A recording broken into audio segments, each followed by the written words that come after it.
Hello friends, मेरा नाम है शशांक सिंह और आप देख रहे हैं मेरा यूट्यूब चैनल। तो आज का जो टॉपिक है, ऑब्वियसली जिस टॉपिक का आप लोगों को इंतजार था, इंडियन मॉनसून, यानी कि हमारे इंडिया के अंदर मॉनसून यानी कि जो रेनफॉल होती है, यानी कि जो हमारा जुलाई अगस्त का महीना होता है, जून जुलाई अगस्त में मेनली जब बरसात होती है। अब वो बरसात कैसे होती है हम उसको समझेंगे। सबसे इंटरेस्टिंग बात यह है कि महीना अभी अगस्त का ही चल रहा है, स्टार्टिंग वीक है और बरसात भी बाहर बहुत तेजी से हो रही है। मैं अभी जस्ट बाहर से आया हूँ। तो ऐसे टाइम पीरियड पे मैं आज आप लोगों को रेनफॉल के बारे में बताऊंगा कि इंडिया के कंटेक्स्ट में। अच्छा देखो, यहाँ पे ना एक चीज और समझना कि यहाँ पे मैं सिर्फ इंडिया के कंटेक्स्ट में बात कर रहा हूँ, और वैसे भी ये एग्जाम पॉइंट ऑफ व्यू से भी इंपॉर्टेंट होगा जब कहीं भी सवाल आएगा यूपीएससी के कंटेक्स्ट में। जैसे कि आपने देखा होगा कि मैंने बोर्ड पे भी लिखे हुए 5 फैक्टर्स, इन 5 फैक्टर्स की वजह से इंडिया के अंदर मानसून देखने को मिलती है। तो ज्योग्राफिकल लोकेशंस होती हैं, काफी सारी चीजें होती है, सिर्फ एक विंड का पैटर्न नहीं है जो सिर्फ आपकी रेनफॉल को लाने में सक्सेसफुल होता है, उसके पीछे और भी काफी सारे रीजंस होते हैं जिसको अब हम पढ़ेंगे। ठीक है, तो चलो वीडियो की शुरुआत करते हैं। अच्छा, जो बच्चे अगर इस वीडियो को डायरेक्ट देख रहे हैं तो मेरी उनसे रिक्वेस्ट होगी, पहले इस चैप्टर में जितनी भी कॉन्सेप्ट्स मैंने बताए, high pressure, low pressure, land breeze, sea breeze, वो सारे कॉन्सेप्ट्स को थोड़ा अच्छे से समझ लेंगे ना, तो यहाँ पे चीजों को अच्छे से फिर आप कनेक्ट कर सकते हो। तो इसलिए मैं चाहूंगा कि पहले उन सारी वीडियोस को अच्छे से देखो, फिर इंडियन मानसून को पढ़ो। ठीक है, मैं डायरेक्ट पॉइंट पे आता हूँ कि इंडियन मानसून होता है कैसे होता है। चलो उसकी शुरुआत करते हैं। तो देखो, ये फैक्टर्स है, कौन कौन से फैक्टर्स हैं जिनकी वजह से हमारे इंडियन मानसून देखने को मिलते हैं। लेकिन उससे पहले थोड़ा सा हम एक और रिकॉल कर लेते हैं चीजों को। ठीक है, रिकॉल ये है कि देखो, ये मैंने इंडिया का नक्शा बनाया हुआ है। ठीक है, ये यहाँ पे मैंने ये मडगास्कर आइलैंड बनाया है जो साउथ अफ्रीका के ईस्ट में आता है। ठीक है, अब इसका क्या इन्फ्लुएंस है वो भी बताऊंगा। ठीक है, 30 डिग्री ट्रॉपिकल कैप्रिकॉर्न है और ये 30 डिग्री हमारा ट्रॉपिक ऑफ कैंसर है, इंडिया से लाई करता है यहाँ पे। ठीक है, ये वेस्टर्न घाट्स हैं, इनका क्या रोल है अभी वो भी बताऊंगा। और ये हमारे हिमालयाज हैं जो आपको यहाँ पे दिख रहे हैं। ठीक है, और ये हमारे तिब्बत प्लेट्यू है। तिब्बत प्लेट्यू हमारे कहां पर है? हमारे चाइना में, जस्ट हिमालय के बगल में। यानी कि अगर मान लीजिए ये हिमालय है, ये हमारे तिब्बत प्लेट्यू है। प्लेट्यूज क्या होते हैं? बेसिकली टेबल टॉप, बड़े बड़े लैंड एरियाज जो हाइट पे होते हैं। ठीक है, तो ये हमारे वॉल्केनिक प्लेट्यूज है, यहाँ पे वोल्केनो भी हुआ करता है। ठीक है, अब देखो, तो ये सारी चीजों का इन्फ्लुएंस अभी बताऊंगा, इसलिए मैंने आपको पहले समझा दिया। अब आपको फिगर तो इतनी समझ में आ गई है। अब थोड़ा सा पिछली वाली वीडियोस को रिकॉल करो इस चैप्टर की, जो मैंने बताया था कि विंड्स का मूवमेंट हाई प्रेशर से लो प्रेशर, सबसे मेन कॉन्सेप्ट, तो उसी पे सारा हमारा रेनफॉल टिका हुआ है। ठीक है, आपको याद होगा देखो, ट्रॉपिकल रीजन है तो हमने कैसे बताया था? विंड्स, अभी इसको छोड़ दो, अभी सिर्फ इतना देखो, विंड्स हमारी ऐसे मूव करती है, ये डायरेक्शन होती है हमारी मूव से, कोरिलेसिस फोर्स की वजह से। यहां तक पता है आपको? ठीक है, अब इसको थोड़ा मैं इधर ले आता हूं, तो हम इस वाली विंड के कंटेक्स्ट में समझेंगे, इसको छोड़ दो। अब विंड जो है हमारी ऐसे मूव करती है और रेनफॉल कैसे लेकर आएगी? रेनफॉल इंडिया में हमारे जब जून का महीना होता है, सबसे ज्यादा इंटेंस हीट होती है। हीट होगी तो क्या होगा? यहाँ पे लो प्रेशर क्रिएट होगा लैंड एरिया में। याद करो, मैंने हम लोगों ने लैंड ब्रीज, सी ब्रीज के बारे में पढ़ा था। और उसको भी ना जानो तो इतना तो सभी को पता है ना कि हाई प्रेशर, वो लो प्रेशर की तरफ हाई प्रेशर मूव करता है, तो लो प्रेशर यानी हीट यहाँ बनेगी। ठीक है, जब यहाँ पे हीट बनेगी और यहाँ समुद्र में क्या है? हाई प्रेशर है। हाई प्रेशर है तो हाई प्रेशर से लो प्रेशर की तरफ विंड चलेगी। अब लो प्रेशर की तरफ विंड चलेगी तो अपने साथ क्या लेके जाएंगी भाई? मॉइस्चर लेकर जाएंगी और बरसात करा देंगी। ठीक है, लेकिन सवाल है कि सर विंड्स का मूवमेंट ऐसे क्यों हो रहा है? विंड का मूवमेंट तो आपने इस तरीके से बताया है, अब ये वाली विंड ऐसे डाइवर्ट कैसे कर जाएगी? ये हमारा सवाल है यहाँ पे। और ये डाइवर्जन क्यों होगा? उसी के बेस्ड ये सारे हमारे फैक्टर्स हैं जो हम एक एक करके करेंगे। ठीक है, यानी कि विंड्स का डाइवर्जन इस तरह से हो जाएगा, ये हमारा विंड का डाइवर्जन रहेगा। और फिर हमारे यहाँ मॉनसून देखते हो जो हमारे यहाँ जून जुलाई अगस्त में देखने को मिलता है। ठीक है, अच्छा, फिर यही विंड्स वापस जाएंगे हमारी नवंबर दिसंबर में। ठीक है ना, तो क्या फैक्टर होंगे अभी देखो पढ़ते हैं और समझते हैं। ठीक है, तो इतना आप लोगों को समझ में आ गया कि इंडिया के लैंड में बहुत ज्यादा गर्मी है। गर्मी है, हाई प्रेशर बन रहा है समुद्र में, समुद्र में हाई प्रेशर है, तो हाई प्रेशर से लो प्रेशर की तरफ विंड्स का मूवमेंट हो रहा है, जिसकी वजह से बरसात अपने साथ लेकर आती है जून जुलाई अगस्त के महीने में। ठीक, लेकिन सवाल है कि भाई विंड्स का जो हमने ग्लोबली लेवल पे जब चीजें पढ़ी, तो हमारी जो विंड्स तो इस मूवमेंट में चलती है, अगर ग्लोब में चलते हैं, ये हाई प्रेशर, जैसे ये लो प्रेशर होता है बेल्ट, ये हाई प्रेशर बेल्ट होता है, इधर मूव करेंगी तो ये इंडिया में कैसे एंटर करेगी? ये डाइवर्जन कैसे होगा? अब उसको समझेंगे। तो इसको ऐसे समझो कि लो प्रेशर और हाई प्रेशर जब हमने पढ़ा था, जहां पे इंटेंस लो प्रेशर होगा, इंटेंस लो प्रेशर मतलब मैक्सिमम लो प्रेशर पूरे एरिया में, तो विंड का मूवमेंट भी तो उधर डाइवर्ट हो जाएगा ना। देखो अगर इसको पूरे अर्थ ग्लोबली उसके लेवल पे समझो तो हाँ, इतना तो हमने माना कि कोरिलेशन फोर्स की वजह से विंड किस तरीके डायरेक्शन में मूव करती है, ठीक है। लेकिन इसी के आसपास जब कहते हैं, हमने ये वाला भी कॉन्सेप्ट पढ़ा था कि लो प्रेशर ऐसे है और हाई प्रेशर जहां पे होगा तो विंड उसी के आसपास एकदम फटकने लग जाएंगी। तो जो हाई लेवल का लो प्रेशर होगा, विंड वहीं जाएंगी, ठीक है। अब देखो अब कैसे क्या होता है, अब उसको समझते हैं, अब किन कारणों से हमारे यहाँ बारिश होती है। तो चलो शुरुआत करते हैं। देखो पहला टॉपिक आता है differential heating and cooling of land and water. देखो differential heating and cooling of land water याद करो। लैंड ब्रीज, सी ब्रीज हमने पढ़ा था कि जब ज्यादा गर्मी पड़ेगी लैंड पे तो क्या होगा, हवाएं जो है लैंड की तरफ मूव करेंगी, जो अभी मैंने पूरा कॉन्सेप्ट एक्सप्लेन करा। तो पहला वाला टॉपिक तो आई होप आपको समझ में आना जाना चाहिए, ठीक है।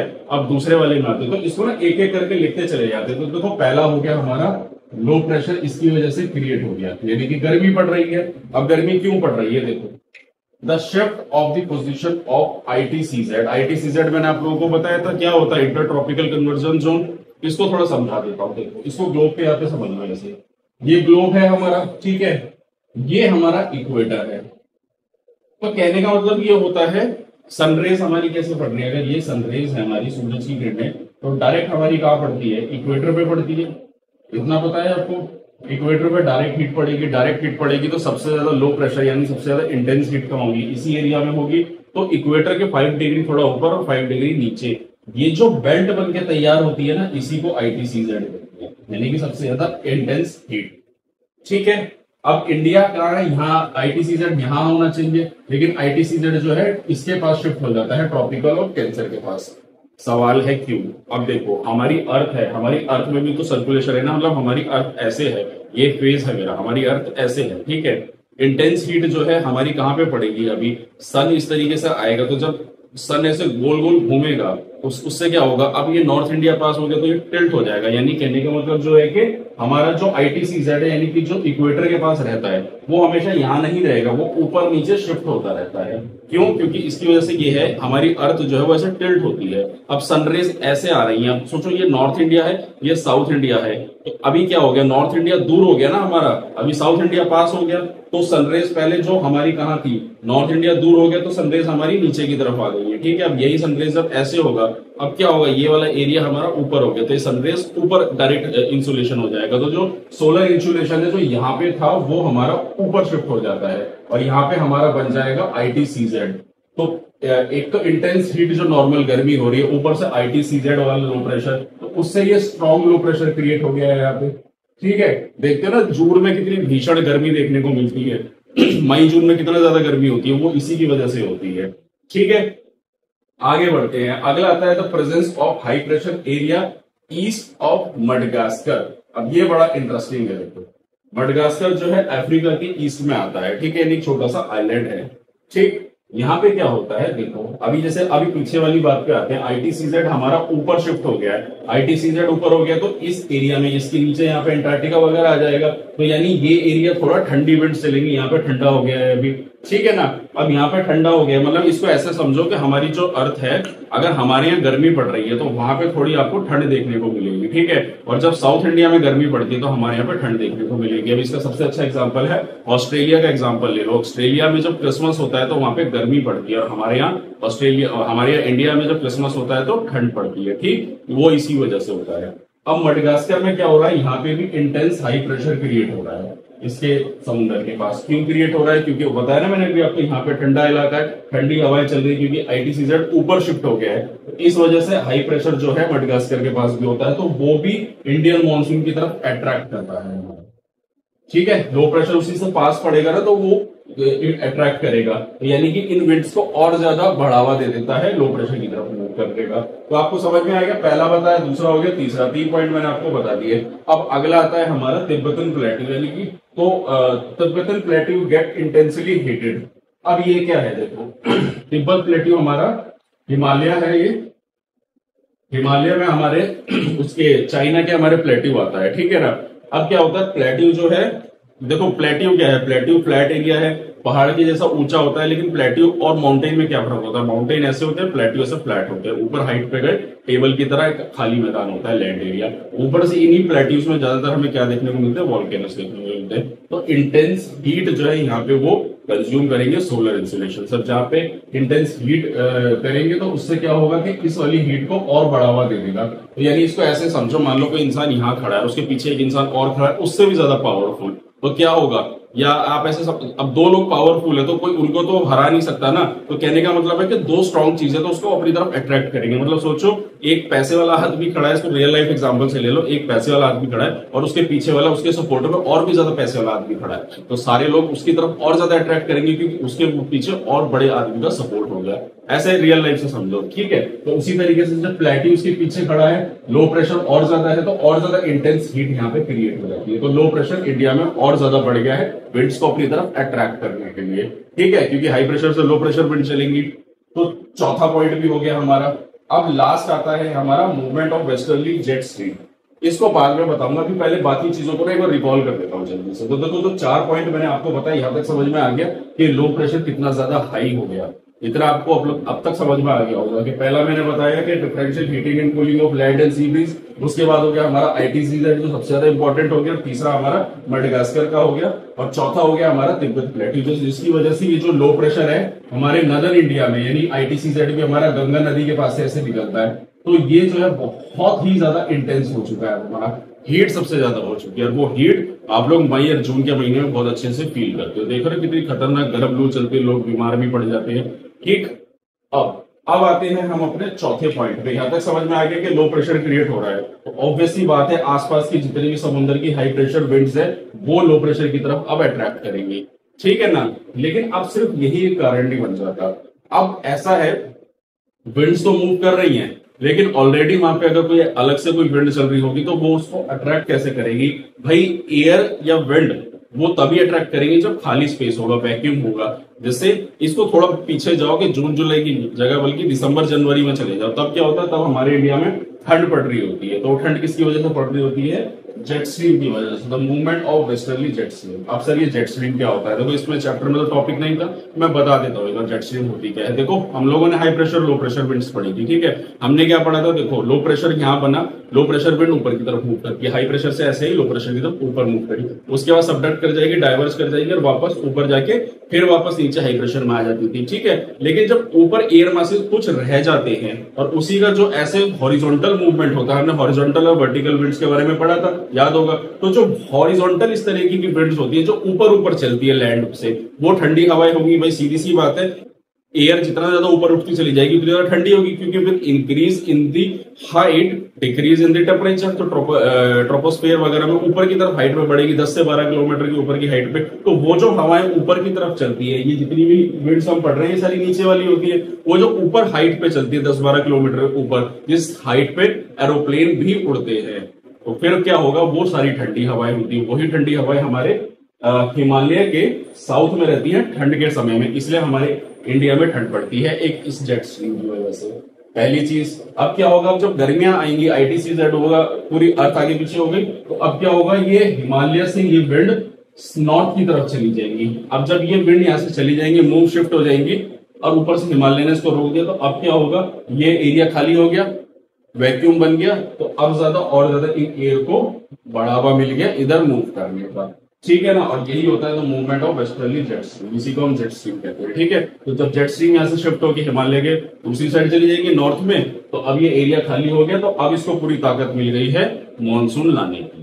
तो ये था मॉनसून से रिलेटेड कॉन्सेप्ट, ठीक है। पर टॉपिक अभी खत्म नहीं हुआ है, अभी इसमें और भी कुछ बताना है मेरे को। तो इतना आप लोगों को समझ में आ गया कि इसकी वजह से पूरा जब इंटेंस हीट यहाँ पे बढ़ेगी तो क्या होता है, हम लोग स्वागत करते हैं मॉनसून का। मई आई थिंक जून 20 के बाद हमारे यहाँ मॉनसून होता है। अगर अब जो दिल्ली एनसीआर में बच्चे रह रहे हैं वहां मॉनसून थोड़ा लेट आता है, अगर वो मेरी इस वीडियो को देख रहे हैं, आप लोगों को भी पता होगा दिल्ली एनसीआर में सबसे पहले मॉनसून हमारे पूरे इंडिया में कहां देखने को मिलता है, सबसे मैक्सिमम चेरापूंजी हमारे मेघालय में आता है, ठीक है। क्योंकि विंड जो है हमारी पूरी इस तरीके से चलेंगी, यहाँ भी चलेंगी, तो ये नॉर्थ ईस्ट में आपको सबसे ज्यादा मॉनसून देखने को मिलता है, ठीक है। उसके अलावा मुंबई, गोवा, केरला, इस बेल्ट पे सबसे ज्यादा मॉनसून पहले आता है। क्यों? क्योंकि यहाँ पे है हमारे वेस्टर्न घाट्स, वेस्टर्न घाट्स क्या होते हैं? हाइट के पहाड़ होते हैं जो इन विंड्स को रोक लेते हैं। तो हमने पढ़ा था ना, जब विंड मूवमेंट से पहाड़ पे रोक लेते हैं, बरसात करा देते हैं, याद करो उस चैप्टर को।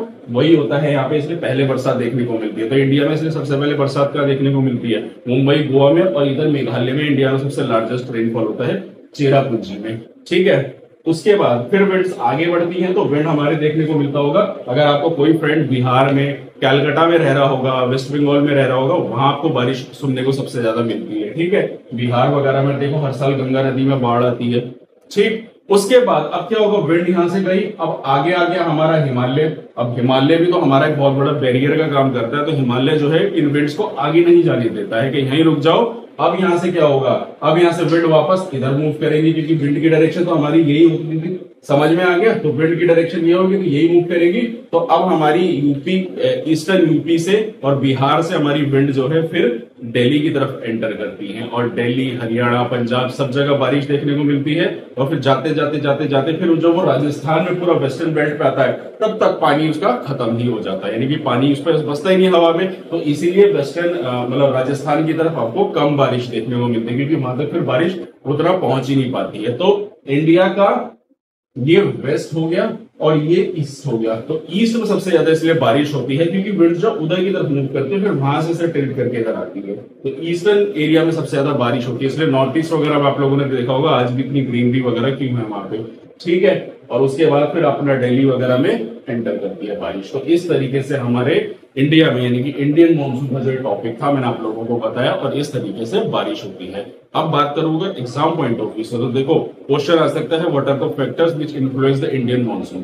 तो यही है मेजर 5 पॉइंट। अगर आप लोग स्क्रीनशॉट लेना चाहो, यही आपके मेजर 5 पॉइंट है। अगर इन सारे पॉइंट्स को आप लिख के एक अच्छा डायग्राम ऐसे बना के, यूपीएससी के पॉइंट ऑफ व्यू, यूपीएससी के बच्चों के लिए मैं कह रहा हूं, इस तरीके का डायग्राम ऐसे प्रेजेंटेशन बना के इस तरीके से और उसको पूरा एक्सप्लेन कर दोगे, आपको बहुत अच्छे मार्क्स मिलेंगे। जो यूपीएससी का जो भी पैरामीटर होता है, जैसे 15 मार्क्स का क्वेश्चन होगा तो ऑब्वियसली 50% मैक्सिमम मार्क्स होते हैं, तो 7 नंबर तो आपको मिल ही जाने। ठीक है, तो ये था टॉपिक हमारा इंडियन मानसून का, और इसी के साथ चैप्टर पूरा खत्म हो गया है। जैसे मैंने आप लोगों को प्रॉमिस किया था, मेरा वादा हुआ पूरा। जो मैंने इंडियन मानसून पे वीडियो बनानी थी वो मैंने आज बना के आप लोगों को दे दी है। इन्फॉर्मेशन पसंद आए तो मैं आज मेरी वीडियो को लाइक जरूर करना, मैक्सिमम लोगों तक इस वीडियो को शेयर करना। अब हम मिलेंगे अगले चैप्टर से, और नए चैप्टर से शुरुआत करेंगे ज्योग्राफी का, और जानेंगे कुछ नए कॉन्सेप्ट्स के बारे में। तो अगर आप लोगों को मेरा काम अच्छा लग रहा है, अगर आप लोगों को मेरी वीडियो पसंद आ रही है, तो मेरे चैनल को सब्सक्राइब कीजिए, मेरी वीडियो को लाइक कीजिए, कमेंट में कोई डाउट है तो जरूर पूछिएगा, और मैक्सिमम लोगों तक इस वीडियो को शेयर करें। तो आज के लिए इतना ही, मिलते हैं नेक्स्ट वीडियो में। Thank you very much.